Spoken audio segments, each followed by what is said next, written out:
Iwan ko kung anong meron, pero medyo traffic ngayon sa Davao.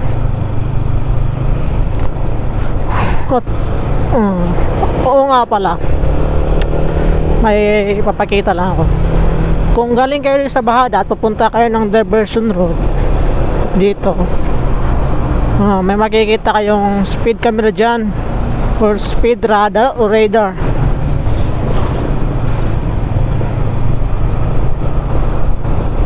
Dito ipapakita ko, may dadaanan natin yan kasi susubukan ko ngayon pumunta ng Coastal Road. Kung galing kayong Bahada dito, pinanggalingan ko, tapos gusto niyo pumunta ng Maa, Matina, Ulas, Turel, Digos, kung dadaan kayo dito,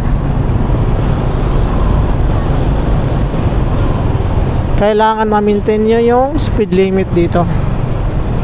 Teka, mukhang flat yung motor ko.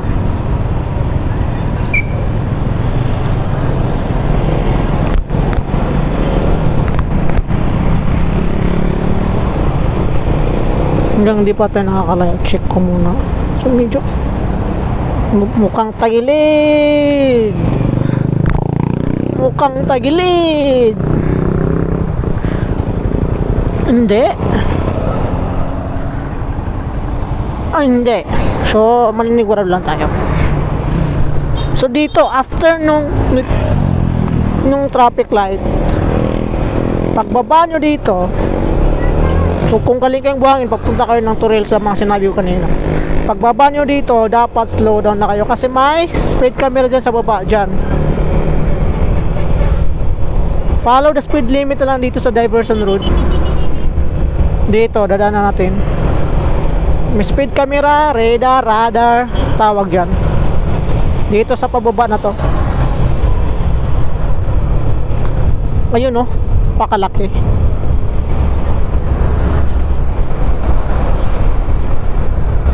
Dami niyan. So maintained na speed limit lang muna tayo dito. Bawal na dumaan yung mga kamote.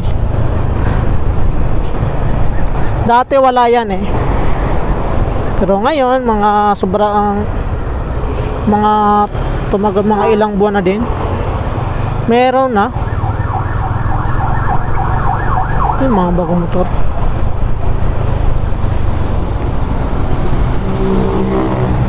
Pero oo nga pala, no, traffic talaga dito sa Davao ngayon.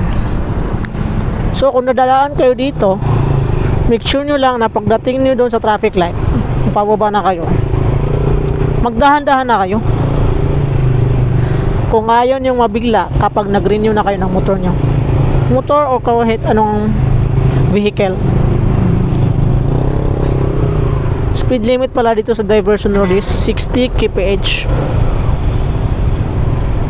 So dahil hindi naman sa kamote, bawal tayo dyan. Brand new pa yung tire ko, so medyo mas oily pa, bawal tumabasa kasi medyo slide siya, sobrang slide. Subukan ko na to dati, yung sisihan ko pa naman. So liliko yung taxi, ba't ka nag slow down? Pagdating dito, kung galing ka doon, wala na dito yan. Wala na. Doon lang yun. Yung sa pagkakalam ko, iwan ko lang kung mga in the future lalagyan ng ganun dito lahat sa may Diversion Road. So medyo naabutan tayo ng traffic ngayon. Hindi pa naman rush hour, 3:30 pa. Last week na to, ang traffic talaga ng Davao. So maybe meron pa nga dito meron dito sa may Crocodile Park, yun napakalaki niyan. So dalawa na pala, doon sa unahan ng traffic light at dito sa may harapan ng Crocodile Park meron nga, yun napakalaki. At least ngayon alam ko na din. Kahit ako di ko alam na meron din pala dito. So yung mga takbong kamote, yung mahilig magpatakbo ng mabilis. Kahit ako rin naman minsan, pero doon naman sa safety. Sa safe. Pagdating yun sa may traffic light hanggang dito, dapat maintain the limit muna kung ayaw mong magbigla ka. So batang traffic, grabe.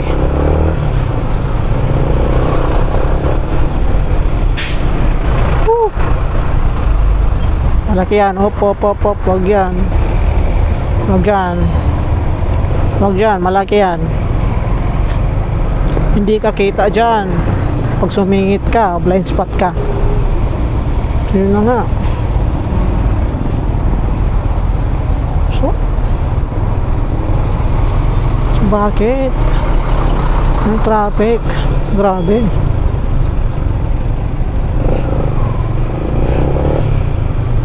Pati dito. Nga pala, wag nitong gagayahin tong ginagawa ko. Pinagbabawal to. Ay nako. Kakasabi ko lang ng kamuti. Isa pa naman akong maging kamuti ngayon. Umiiwas lang. Ngayon lang naman to.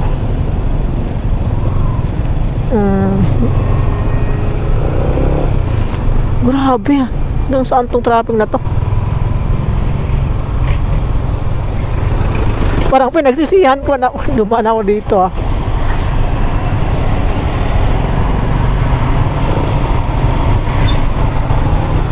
Traffic.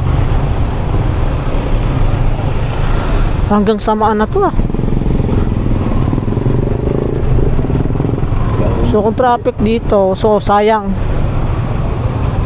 Bibidyohin ko din sana yung ano, daming mags.